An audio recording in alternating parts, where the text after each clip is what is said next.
ମଲ୍ଲିପୋଷିରେ ଦେବସ୍ନାନ ପୂର୍ଣ୍ଣିମା ପାଳିତ। ପୁରୀ ଦ୍ୱାରା ପରିଚାଳିତ ଆଦିତ୍ୟ ବାହିନୀ ପକ୍ଷରୁ କେନ୍ଦୁଝର ଜିଲ୍ଲାର ପାଟନା ବ୍ଲକ ମଲ୍ଲିପୋଷିରେ ଦାରୁବ୍ରହ୍ମ ପ୍ରତିଷ୍ଠା ସଂସ୍ଥାନ ପକ୍ଷରୁ ରଥଯାତ୍ରା ପ୍ରତିବର୍ଷ ଅନୁଷ୍ଠିତ ହେଉଛି। ଆଜି ପବିତ୍ର ସ୍ନାନଯାତ୍ରା ଉପଲକ୍ଷେ ଭୋର 4ଟା ସମୟରେ ହଜାର ହଜାର ସଂଖ୍ୟାରେ ମା ଭଉଣୀ ଏବଂ ଆଦିତ୍ୟ ବାହିନୀର କର୍ମକର୍ତ୍ତା ତଥା ଜଗନ୍ନାଥ ପ୍ରେମୀ ଏକ ବିଶାଳ ପଟୁଆରରେ ଯାଇ ପାଟନାର ପୁଣ୍ୟତୋୟା ବୈତରଣୀରୁ ଜଳ ଆଣି କଳସ ଶୋଭାଯାତ୍ରାରେ ଦୀର୍ଘ 2 କିଲୋମିଟର ଚାଲି ଚାଲି ପବିତ୍ର ଜଳକୁ ନେବା ପରେ ମହାପ୍ରଭୁ ଜଗନ୍ନାଥ, ବଡ଼ ଭାଇ ବଳଭଦ୍ର ଏବଂ ଭଉଣୀ ସୁଭଦ୍ରା ସହିତ ସୁଦର୍ଶନଙ୍କୁ ସ୍ନାନ କରାଇଥିଲା। ପଣ୍ଡିତ କୁଳମଣି ଷଡ଼ଙ୍ଗୀ ପୂଜା କାର୍ଯ୍ୟ କରିଥିଲେ।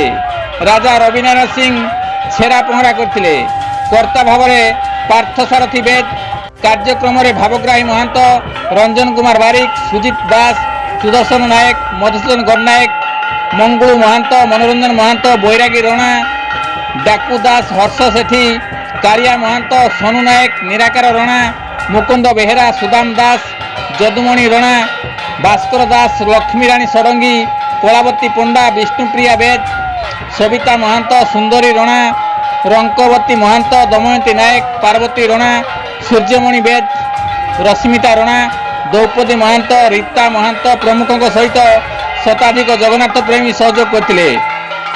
ଆଜି ଗଜାନନ ବେଶରେ ଭକ୍ତଙ୍କୁ ଦର୍ଶନ ଦେଇଥିଲେ ମହାପ୍ରଭୁ। ମହାପ୍ରଭୁଙ୍କ ସ୍ନାନଯାତ୍ରା ଦେଖିବା ପାଇଁ ମଲ୍ଲିପୋଷିରେ 5000ରୁ ଉର୍ଦ୍ଧ୍ୱ ଭକ୍ତଙ୍କ ସମାଗମ ହୋଇଥିଲା।